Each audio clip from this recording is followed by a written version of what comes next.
देवतेसाठी. ज्या देवतेच्या पितृत आपण दिवा लावतो ते देवता संतुष्ट होते, वशमध्ये होते, तिचा आहारच तो आहे. म्हणून दोन गोष्टी लक्षात ठेवा. तुमच्यावर जर तुमचे पितर तृप्त नाही आहे, तुम्ही दुःखी राहाल. कुलदेवी तृप्त नाही आहे, प्रसन्न नाही आहे, तरी दुःखीच राहाल. काही काही जणांना कुलदेवीच माहित नसते. तर दोन्ही उपाय सांगतो, मग चाललो जाऊ आपण. काही बोलायचं असेल बोला, तुम्ही थांबतो. पितरांच्या तृप्तीसाठी कुलदेवीच्या तृप्तीसाठी काय केलं? ज्यांना कुलदेवी माहित नाही त्यांना काय करावं पहिलं सांगून देतो. कुलदेवीच माहित नाही. देवादिदेव कोण? कोण? महादेव. कोणाच्या पायाखाली झोपतात? काली देवीच्या पायाखाली झोपतात. देवाधिदेव ज्या पावरच्या पायाखाली झोपतात ते सुप्रीम पावर. सुप्रीम पावर कोण? काली. तिचे उपकार आहे हिंदुत्व वाचवण्यासाठी. तीच भवानी, तीच महालक्ष्मी, तीच महासरस्वती. भवानीने जर तलवार दिली नसती तर आपण वाचलो असतो का?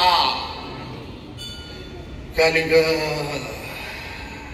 जगदंबेचे उपकार आहे. देवी मंदिरात जाऊन गावरान गाईच्या तुपाचा दिवा लावायचा, देवी संतुष्ट, पण पितरही संतुष्ट होतात गाईच्या सेवेनं. जितकी गौरक्षक आहेत त्यांना पितृदोष संभवच नाही.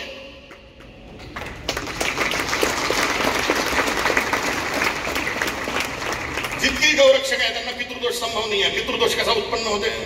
घरात कोणी अकाल मृत्यू मेला असेल, खून झाला असेल, आत्महत्या केली असेल, 80च्या आधीच मेला असेल, कोण अभिचार कर्मटोने टोटके करून मारून टाकलं असेल, दुर्धर रोगानं मेला असेल, तडपून मेला असेल, सेवा नशील झाली, तरुण पोरांनी लक्ष दिलं नसेल घरात, मुला मुलींनी आई बापाकडे लक्ष दिलं नाही, आजी आजोबांकडे लक्ष दिलं नाही, ते तडपून मेले, उपेक्षित होऊन मेले, पितृदोष लागणार.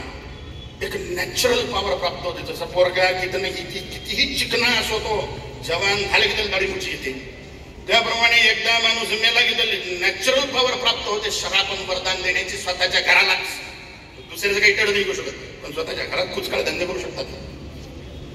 म्हणून जे जिंदे आहे त्यांची सेवा करून घ्या. आता जे मेले, समजा ऍक्सिडेंटल मेलेले आहे, मुंजे मेलेले आहेत, लग्न न होता मेलेले आहेत, किंवा संन्यासांची गोष्ट नाही सांगू नका बरं. संन्यासी तसाच पवित्र आहे. त्यानं स्वतःच इच्छा केलेली, मी आजीवन ब्रह्मचर्य व्रती देईन, त्याला नाही दोष. पण लग्नाची मोठी इच्छा आहे, तसाच मेला, झालंच नाही लग्न. मग त्याची इच्छा तृप्त असतात साऱ्या, ते भूत बनते. तांत्रिक लोक त्याला धरून घेतात. मुंजे मरणं, लहान लहान लेकरं मरणं, किंवा तरुण पोरगा मरणं, किंवा ऍक्सिडेंटल मृत्यू, खून होणे, दुर्धर रोगानं मरणे, आत्महत्या, हे जितके अकाल मृत्यू आहेत तर पितृदोष तयार होतात घरात. पुढ्या